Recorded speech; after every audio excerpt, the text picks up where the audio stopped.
जब तक आप संगठित रूप से नहीं रहेंगे तब तक ये कार्य नहीं हो सकता। संगठित होना पड़ेगा, और संगठित होने का मतलब यह है कि आप एक शरीर के अंग प्रत्यंग हैं। एक सहयोगी को दूसरे सहयोगी से कभी भी विलग समझना नहीं चाहिए। जैसे कि मैं देखती हूँ कि शुरुआत में सहयोगी, जो इंसान सहयोगी नहीं है उसके ओर ज्यादा मुड़ता है बनिस्बत उसकी ओर जो सहयोगी है। तो पहली तो बात ये होनी चाहिए कि जो हमारे दूसरे भाई बहन माने सहयोगी हैं, उनके आगे बाकी सब पराए हैं। कोई कुछ भी बात कहे, उनके साथ हमको किसी तरह से भी एक मत नहीं होना, क्योंकि वो चक्कर में आपको डाल देंगे और आपके अंदर फूट पड़ जाएगी। इस आसुरी विद्या से अगर बचना है तो आपको ये समझ लेना चाहिए कि आप योगी जन हैं और आप परमात्मा के साम्राज्य में हैं।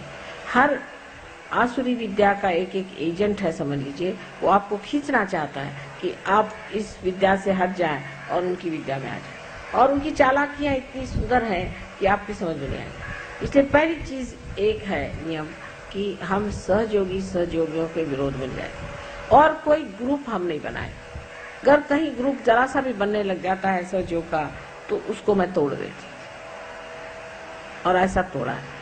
अब जैसे ग्रुप बन गए, दिल्ली वाले हो गए, फिर दिल्ली में कोई हो गए, तो जैसे करोल बाग के हो गए, तो कोई कहीं के हो गए, बम्बई वाले हो गए, तो बम्बई वाले उनमें भी अब ये कोई नागपाड़ा के हो गए, तो कोई दादर के हो गए, तो कोई कहाँ के हो गए। अब करते करते फिर आप ऐसी छोटी जगह में पहुंच जाएंगे जहां सिर्फ आप अकेले बैठे रहेंगे और आप कहेंगे कि सहयोगी कहाँ गायब हो। तो इसमें कोई सी भी चीज ग्रुप नहीं बना सकती। जब इंसान में कैंसर सेट होता है तब वो ग्रुप बना के होता है। एक आदमी में अगर डीएनए जिसे कहते हैं, एक आदमी में खराब हो जाए, एक सेल में अगर खराबी आ जाए, एक ही सेल में अगर खराब आ जाए तो वो दूसरे सेल पे जोर करेगा और वो दूसरा सेल तीसरे पे करेगा, और ऐसा एक उनका गुट बनता जाएगा। और वो चाहेगा कि हमारा जो गुट है वो सबके ऊपर में हावी हो जाए। जब वो सब पे हावी होने लग जाता है, जैसे कि समझ लीजिए कि आपके नाक के ही सेल्स हैं वो अगर बढ़ने लग गए, तो उन्होंने एक गुट बना लिया और एक बड़ा सा यहाँ पर लब सा हो गया और उसने जा करके आक्रमण किया आपके आँख के ऊपर में, आँख को ढक लिया, फिर वहां से गए कान को ढक लिया। इस तरह से कैंसर जो होता है वो अपनी अपेक्षा दूसरों को नीचे समझता है और एक ग्रुप बना करके उनको, जो दूसरे लोग हैं जो कि सहयोगी हैं, उनको दबाता है। ऐसी बीमारी सहयोग में अगर फैल जाए तो उसका ठिकाना मैं खूब लगाती हूँ। चाहे मैं कहीं भी रहूँ, चाहे मैं लंदन में रहूँ, चाहे मैं अमेरिका में रहूँ, चाहे कहीं रहूँ, उसका ठिकाना अपने आप हो जाए। इसलिए किसी को भी कोई ग्रुपबाजी नहीं करनी चाहिए। किसी को भी ये नहीं सोचना चाहिए कि हम एक ग्रुप के हैं।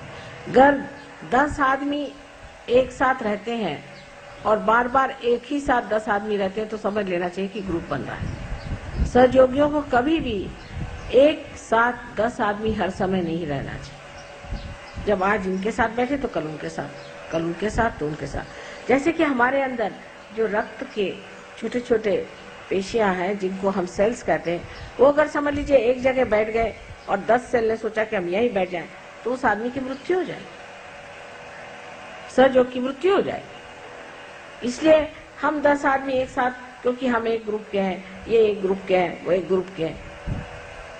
रक्ताभिसरण जिसे कहते हैं कि ब्लड का जो सर्कुलेशन है वो हमारे अंदर ऐसे खुलेआम से होना हो, तो कोई सा भी ग्रुप नहीं बनना चाहिए। जहां ग्रुप आपने देखा बन रहा है उस ग्रुप को छोड़ के दूसरे ग्रुप में चले गए, उस ग्रुप को तोड़िए, उसे कहना चलो इस ग्रुप के साथ आ जाओ, फिर वो उसके साथ आ जाए। इस तरह से जब तक आप नहीं करेंगे तब तक आपकी कलेक्टिविटी में नेगेटिविटी बनती जाएगी।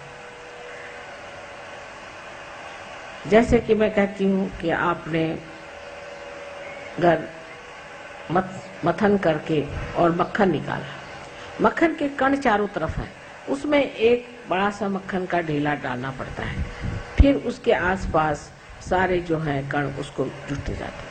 पर 4, 5, 6 कण मिलकर के अलग से अगर बैठ जाए तो जिसने मथा है वो कहता है जाने दीजिए, बेकार, ये तो मक्खन बेकार ही है, छोड़ दीजिए, जो बड़ा है उसको उठा लीजिए। तो सबको मिल मिल करके एक बड़ा सा मक्खन का जैसा स्वरूप है, इसी तरह से आपको भी एक बड़ा सा ग्रुप बनना चाहिए। करते करते फिर एक बड़े सागर में विलीन हो जाना चाहिए। तो एक बूंद को अगर आपको सागर में विलीन करना है तो आप 4-5 बूंद बना के सिर्फ बबूले बनाइएगा। जो भी इस तरह से कार्य करता है बबूला बना लेता है, और वो बबूले आप जानते हैं कि 2 मिनट के लिए आते हैं और नष्ट हो जाते हैं, अपने आप ही प्रकृति से ही होते हैं, उसको कोई करने की जरूरत नहीं। इसलिए कोई सा भी ग्रुप आपको बनाना नहीं, सबके साथ एक जैसा मिलना जुलना, सबको एक साथ जाना, सबसे एक साथ प्रेम रखना और सबको एक साथ समझने की कोशिश करना चाहिए। एक दूसरों को किसी भी तरह से आपको क्रिटिसाइज कभी नहीं करना चाहिए। आप आपस में भाई बहन नहीं हैं, लेकिन आप मेरे शरीर के अंग प्रत्यंग हैं। अगर समझ लीजिए मेरी एक उंगली ने दूसरी उंगली को क्रिटिसाइज कर दिया तो क्या फायदा होगा? इससे तो नुकसान ही होने वाला। इसलिए ठीक यही है कि मनुष्य को क्या हो गया, बैठ तो जाइए। इसलिए बहुत उचित यही बात है कि हम लोगों को ये सोचना चाहिए कि अब हम मनुष्य नहीं, हम अति मानव हैं, और अति मानव की जो स्थिति है उसमें हमें सब दूर घूम फिर करके और अपना चित्त परमात्मा की ओर रखना चाहिए। ये बड़ी भारी एक कठिनाई आ जाती है सहयोग में शुरुआत में, जबकि कलेक्टिविटी आदमी पता नहीं क्यों तोड़ देता है। ये भी एक आसुरी विद्या है जहाँ कलेक्टिविटी टूट जाती है। अब जैसे हम कहें कि बम्बई में ये काम कम है, पर दिल्ली में अब भी नहीं, और कलकत्ते का मुझे अभी मालूम नहीं हाल, लेकिन मैं यही कहूँगी कि ये बीमारियाँ फैलने मत दीजिए। आप लोग सब मेरे बेटे हैं और मेरी बेटियाँ हैं। आपस में कोई सा भी आप में अगर कोई मतभेद हो जाए तो उसमें कोई ऐसी बात नहीं है, लेकिन ये कि आपस में आप ग्रुप बाजी मत करें। फिर एक ग्रुप बन गया, फिर वो ग्रुप वाले कहेंगे साहब हमारे आदमी को आप सामने करें, वो कहेगा हमारे आदमी को सामने करें, और उसका फिर असर क्या आएगा आप देखते हैं कि ऐसे लोग सहयोग से परान्मुख हो जाते हैं, हट जाते हैं, उनका स्थान खत्म हो जाता है। जैसे गुरुओं को खत्म किया है वैसे इस तरह के लोगों को भी खत्म किया जाता है। सो मैं नहीं करूं तो आपकी प्रकृति ही करे। इसलिए आपको खास करके मुझे कहना है कि कृपया आप लोग अपनी ओर चित्त दें और दूसरों की ओर प्रेम दें। दूसरों को प्रेम दीजिए और अपनी ओर चित्त दें। अपनी ओर देखें और अपनी ओर देखिए। आप ये कहिए कि हम कैसे हैं, क्या हम ठीक है, क्या हमारे चक्र ठीक है, क्या हमें कोई दोष है, या अगर आप सोचते हैं कोई समझता है उससे जाके पूछिए कि भाई कोई चक्र पकड़ रहा तो बता दीजिए, हमारी समझ में नहीं आता।